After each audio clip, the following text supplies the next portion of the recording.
Okay, so the order spectrum. Non-order, order, and disorder. Those are the three categories. Non-order, the boxes in the apartment. We talked about that already. Okay, non-order is the default. Undesirable. We don't like non-order. We don't want to live out of boxes or living out of a suitcase or those kinds of things. We want to bring order. But the default is non-order. That is, if you don't put the laundry away, things will get messy. If you don't wash the dishes, it's going to be, a dorm room. Things automatically move toward non-order. And that's not laws of motion. I'm just talking about how things are. It's incorporated into thermodynamics and all that, but Israelites aren't thinking that. So that's non-order. Order is established by the gods or by humans delegated to that task by the gods. And in fact, that is what God does for humans. Image of God. Image of God designates them as order bringers alongside of him. That's what it's all about. It's not what they look like. It's not what their mental capacities are. It's not anything to do with their brain development. Image of God cannot evolve. Even if you have the fullest possible acceptance of evolutionary theory, image of God cannot evolve because it's not capacities, it's not how you look. It's not the size of the brain or the fact that you walk on two legs or have opposable thumbs. It's that God said, you are created to work alongside me, to bring order along with me. You are created to work alongside me to bring order, my order, not yours. Whoa. Swallow. Okay?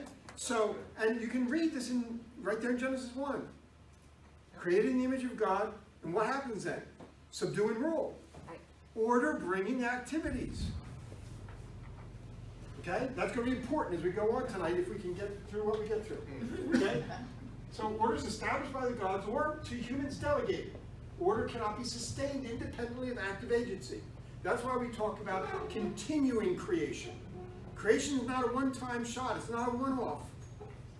God created and boom, now we're done. No, because when you bring about order, you have to sustain order. Day by day, minute by minute. Oh, Colossians.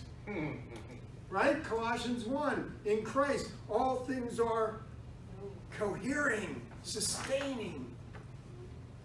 Right in the passage where they talk about his role in creation.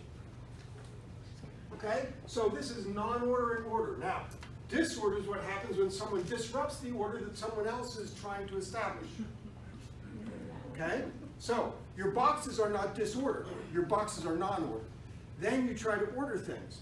Now, if a raccoon gets into your apartment and tears everything up, disorder. Okay? So disorder is actively working against the order someone else is bringing. Okay? So when we move from Genesis, the garden, to Genesis, the flood, what's happened? People are now trying to bring order by themselves for themselves. We'll talk about that. That's the Garden of Eden. That's what happens. They want to bring order by themselves for themselves. And God says, good luck with that. Here's the door. Yeah. And so, right, now sweat of their brow and all of this, right, that they're laboring to bring their order their way for their benefit.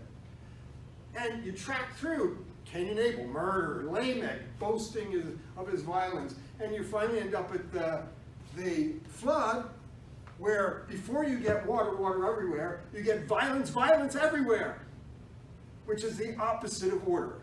It's descriptive of disorder. So all their attempts to bring it on their own failed, epic fail.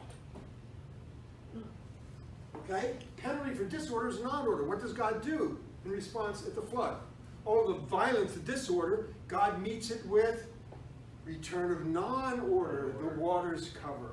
And then there's recreation. As God again brings order, the waters subside, the dry land emerges, people come out. God gives the blessing, order reestablished. Wow.